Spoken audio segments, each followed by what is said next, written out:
Hello, this is Chris, and I am back once again with some more trailer reactions. A whole bunch of trailer reactions, actually.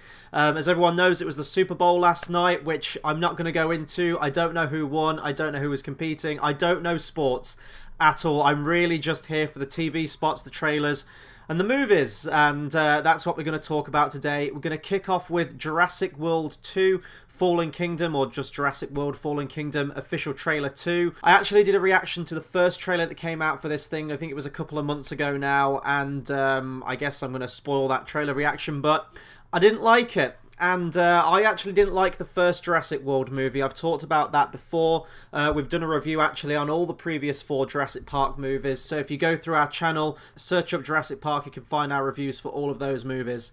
Yeah, Jurassic World was kind of that archetypal, classic, soft reboot kind of movie. I really didn't gravitate towards any of the characters, and I guess it was kind of cool seeing dinosaurs on the big screen again. But the film really didn't do anything for me. I wasn't wowed by the visuals, I wasn't terrified by the dinosaurs, and I couldn't stand the human characters. So if you don't really care with what's going on in the movie and you don't like any of the characters, like, what's the point? But I was looking forward to Jurassic World 2 to see if they could kind of course correct, if they could improve upon the movie. But in all honesty, by the looks of the plot and the first trailer that came out, it actually kind of looks like it's going to be worse. I think I compared it in my first reaction to Ice Age 2 The Meltdown. Like, there's a volcanic eruption going off and they've got to, like, rescue the dinosaurs. It's going to be like a Noah's Ark kind of thing, probably with some dinos killing humans along the way. But who knows, maybe I could be won over by this one today. So we're going to watch the trailer together now. I'm going to talk much more about it afterwards, and hopefully it's a little bit better than that previous one. So I'm going to click play now. Oh, music box version of the Jurassic Park theme, okay. They're doing the Velociraptor claw tap again. Although actually that looked like a puppet. That looked like an animatronic. That's pretty cool. Dinosaur? Hey, Blue. We don't really believe it. It's like a miracle. Still not quite as awe-inspiring as the Brachiosaurus, is it, from the original?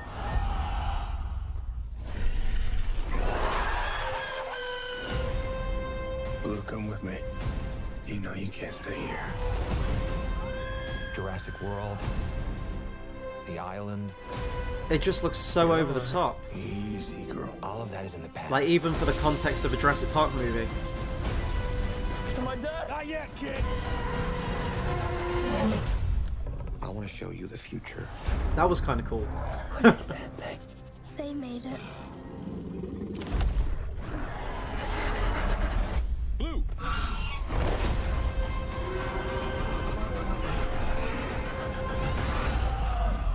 You need to get us out of here.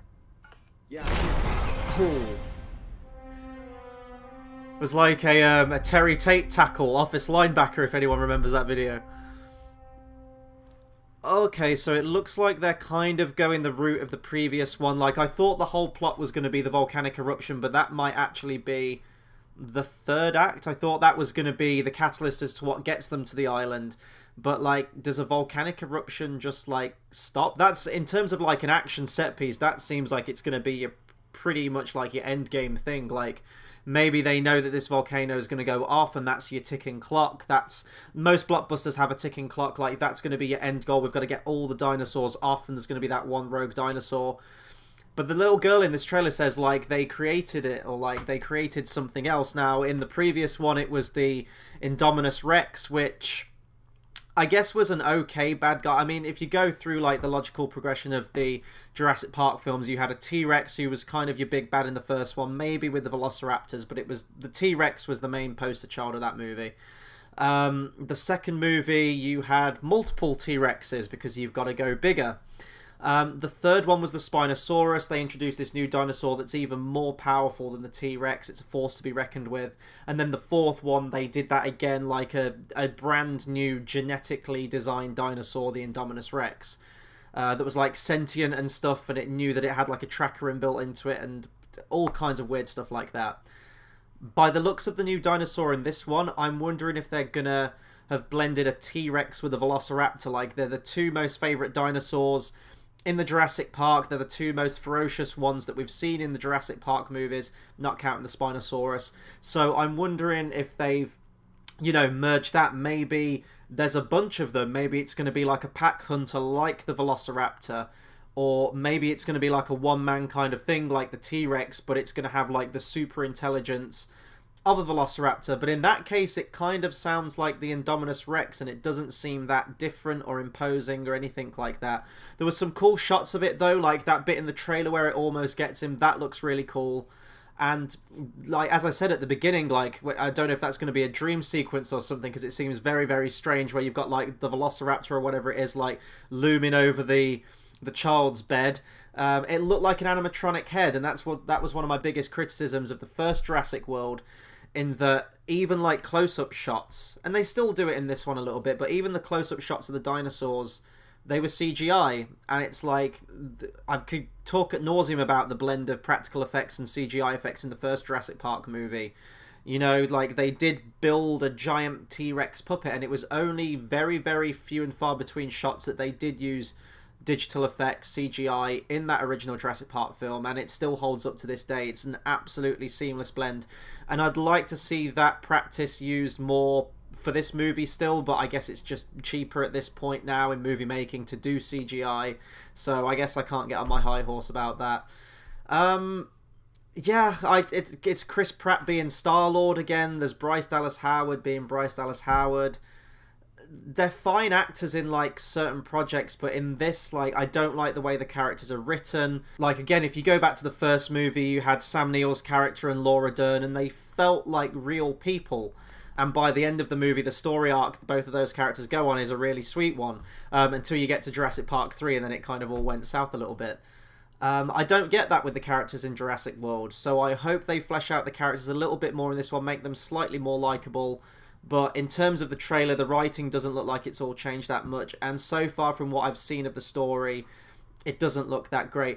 I don't know if Jurassic Park is a franchise that has legs that can, you can keep doing something new and fleshing it out.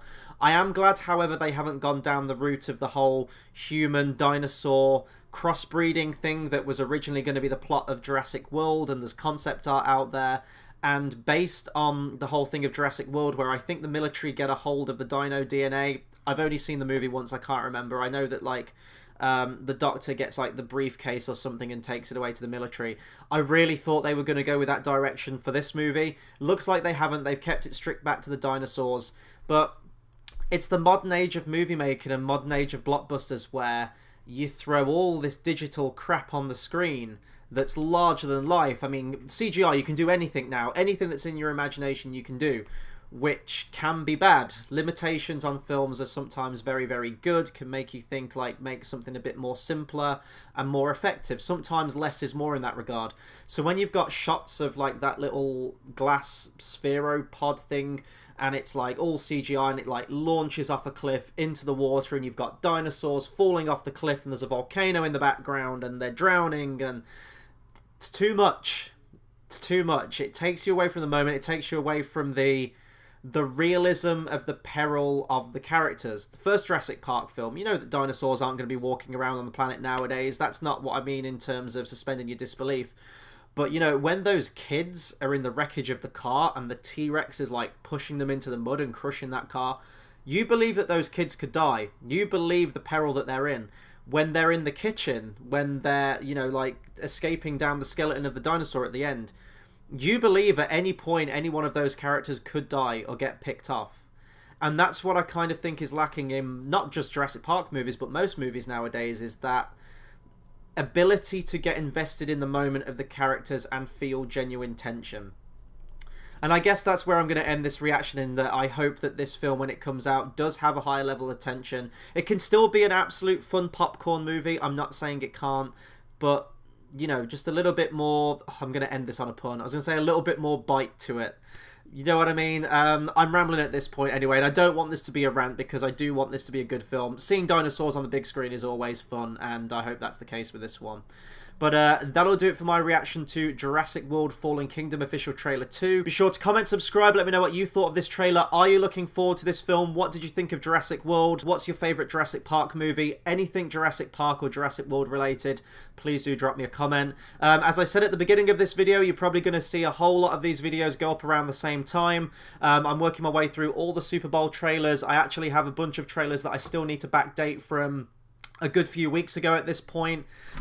So stay tuned. We're going to be getting back to movie reviews soon as well. Now that we're into the month of February, we're getting a lot more Academy Award movies. We're getting I, Tonya, Phantom Thread, Shape of Water, a whole bunch of movies coming to the UK that we're going to be doing reviews for. We're going to have a review for Get Out as well. And I guess like with the Super Bowl talk, we got a trailer for like the new Cloverfield movie. What is it? The Cloverfield Paradox, is it called? New Cloverfield movie on Netflix, guys. Who'd have thunk it? So I think me and Tate will be on a review for that towards the end of the week. We do love the Cloverfield series, and we're interested to see this one because it's been shrouded in secrecy the whole time. I'm rambling anyway at this point, as I said, so please comment, share, subscribe, all that good stuff. And until the next video, I'll see you guys next time. Thanks for watching.